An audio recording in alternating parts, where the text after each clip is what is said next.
Assalamualaikum warahmatullahi wabarakatuh. Perkenalkan, nama saya Samratu Iman Mufidah. Di sini saya akan sedikit menjelaskan tentang manajemen ilmiah menurut Frederick Taylor Frank and Lillian Gilbert Henry Ken Emerson, yaitu instruksi kerja yang terperinci. Yang pertama, saya akan menjelaskan tentang pengertian instruksi kerja. Instruksi kerja merupakan suatu perintah yang disediakan untuk membantu seseorang dalam melakukan pekerjaan dengan benar, atau sesuatu seinstruksi untuk melakukan tugas atau untuk mengikuti prosedur. Nah, sebenarnya tidak semua instruksi kerja atau prosedur kerja harus dibuatkan untuk sebuah pekerjaan dengan pertimbangan kerumitan dan kompleksitas aktivitas. Akan tetapi, instruksi kerja sangatlah penting, terutama dalam line system. Dalam sejarahnya, instruksi kerja atau job instruction dikembangkan di Amerika Serikat pada tahun 1940-an. Instruksi tersebut disusun dengan tujuan untuk membantu dalam produksi amunisi. Akan tetapi, setelah Perang Dunia Kedua, instruksi kerja tersebut ditinggal oleh Amerika Serikat. Toyota mengembangkan instruksi kerja tersebut di awal 1950-an. Adapun instruksi kerja dalam Lens bermaksud sebagai langkah pengembangan talenta dengan tujuan persiapan organisasi untuk mengembangkan pekerjaan yang ekspresional, identifikasi pengetahuan kritis secara efektif, salurkan pengetahuan, verifikasi pembelajaran, dan kesuksesan. Dalam pengembangan sumber daya ini, diperlukannya individu yang memiliki komitmen, dan komitmen tersebutlah yang kemudian melahirkan karyawan-karyawan yang mampu melatih karyawan lainnya dalam pelatihan instruksi kerja. Selanjutnya, saya akan menjelaskan tentang tujuan pelatihan instruksi kerja. Yang pertama yaitu benar. Artinya, pekerjaan dapat diselesaikan dengan kesalahan lebih sedikit. Yang kedua, aman. Semua aspek dari keselamatan kerja. Yang ketiga yaitu konsisten dan setiap waktu. Dan yang terakhir yaitu memenuhi semua kebutuhan. Nah, jika instruksi kerja tidak memiliki tujuan seperti yang di atas, pada umumnya instruksi kerja tersebut akan menjadi sebuah dokumentasi belaka. Pada pelaksanaan instruksi kerja, sangat dibutuhkan talent yang berkualitas dan sangat memahami tentang tahapan dari pekerjaan tersebut. Jika instruksi kerja dibuat oleh orang yang tidak berpengalaman dalam pekerjaan yang akan dibuat instruksi kerja, maka akan mengakibatkan instruksi kerja tersebut tidak membawa dampak yang besar terhadap pekerja. Dalam pembuatan instruksi kerja dibutuhkan rincian-rincian yang sangat mendetail, sehingga saat instruksi kerja tersebut dibuat dan akan disebarkan maupun di-training ke pekerja, akan memudahkan pekerja maupun trainer dalam menyebarkan instruksi kerja tersebut. Jadi, dalam pelatihan instruksi kerja diperlukannya trainer atau talent yang sangat menguasai untuk menyebarkan instruksi kerja kepada pekerja. Selanjutnya, saya akan menjelaskan tentang hal yang perlu dilakukan untuk menjalankan instruksi kerja. Yang pertama yaitu apa yang Anda butuhkan untuk merencanakan. Dan yang kedua yaitu buatlah lembar rincian pekerjaan yang digunakan untuk merinci pekerjaan sampai bagian terkecil akan memudahkan untuk dimengerti. Nah, yang pertama tadi yaitu apa yang Anda butuhkan untuk merencanakan. Nah, rencanakan untuk perubahan produksi di masa depan. Rencanakan untuk perubahan tenaga kerja baru, promosi, perpindahan, absen. Rencanakan untuk mengembangkan tenaga kerja yang multifungsi. Rencanakan untuk cakupan untuk setiap pekerjaan. serta peningkatan keterampilan. Organisasikan dengan jelas sebelum pelatihan instruksi kerja, dan setiap pekerja harus dianalisa untuk menentukan langkah utama. Titik kunci dan alasan-alasan dari titik kunci. Dan selanjutnya yaitu, buatlah lembar rincian pekerjaan yang digunakan untuk perinci pekerjaan sampai bagian terkecil yang akan memudahkan untuk dimengerti. Nah, tujuannya untuk menjamin evaluasi yang terperinci dari tugas di pekerjaan dan semua informasi yang penting disampaikan. Dan ini bisa digunakan oleh pengajar sebagai referensi.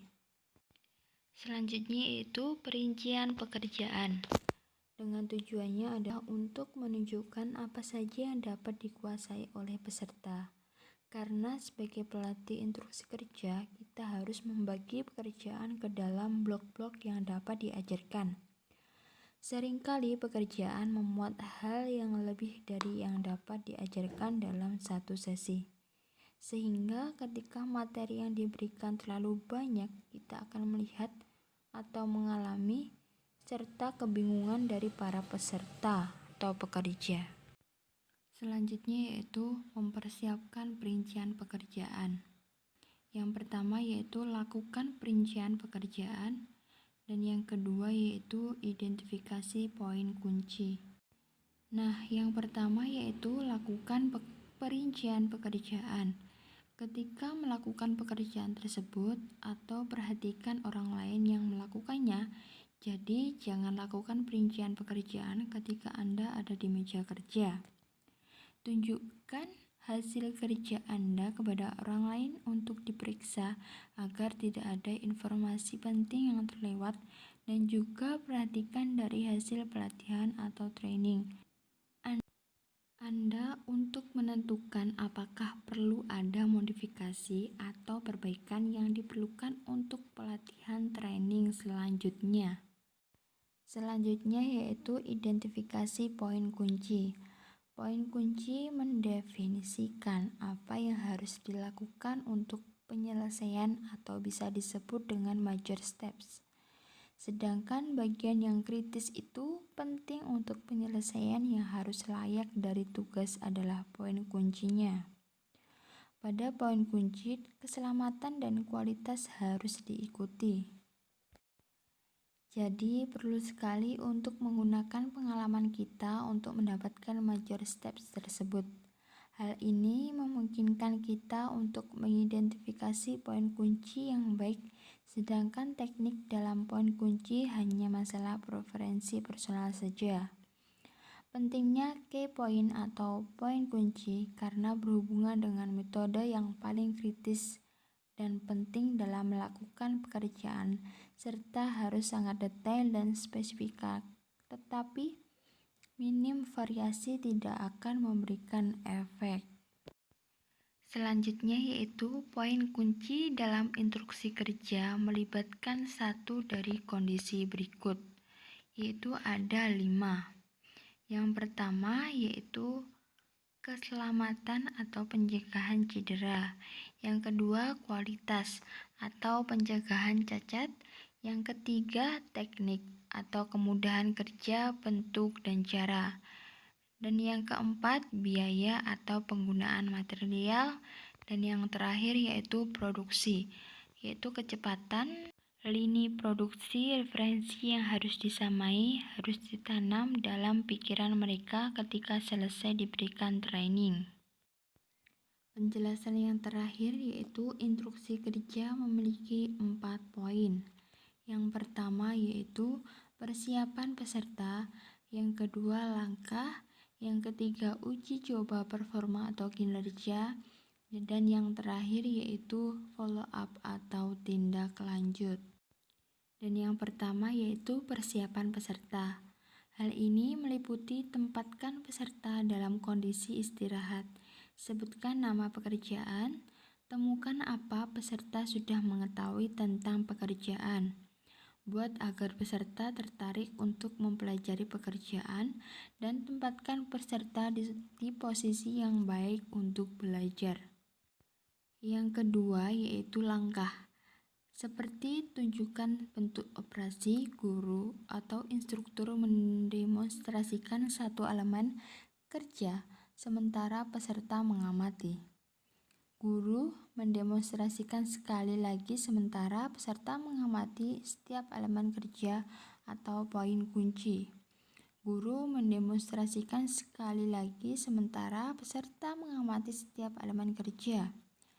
Dan poin kunci, jelaskan dengan baik dan lengkap, dan sabar serta sajikan tidak lebih dari yang dapat dikuasai peserta. Selanjutnya yaitu uji coba performa kinerja. Buat peserta mencoba pekerjaan sementara Anda mengkoreksi. Peserta menjelaskan elemen kerja. Sambil melakukan pekerjaan tersebut lagi, peserta menjelaskan poin kunci.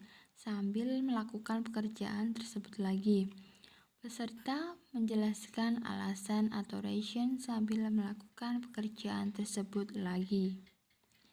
Dan yang terakhir yaitu follow up atau tindak lanjut, berupa pemberian tugas kepada seorang lalu memberitahu pekerja kemana dia harus meminta bantuan. Sering periksa kemajuan mereka, dorong mereka untuk menanyakan pertanyaan, berikan pelatihan yang dibutuhkan dengan tajamkan follow up.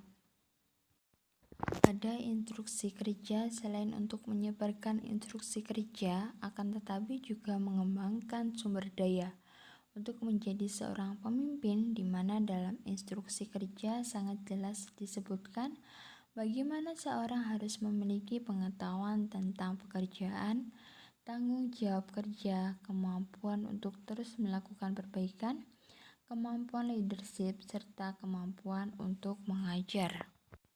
Jika hal ini dilakukan dengan benar, maka pekerja pelatihan instruksi kerja akan mendapati pengetahuan yang sangat berarti. Dan yang paling terpenting adalah setiap karyawan sangat memahami dan mengerti alasan yang baik.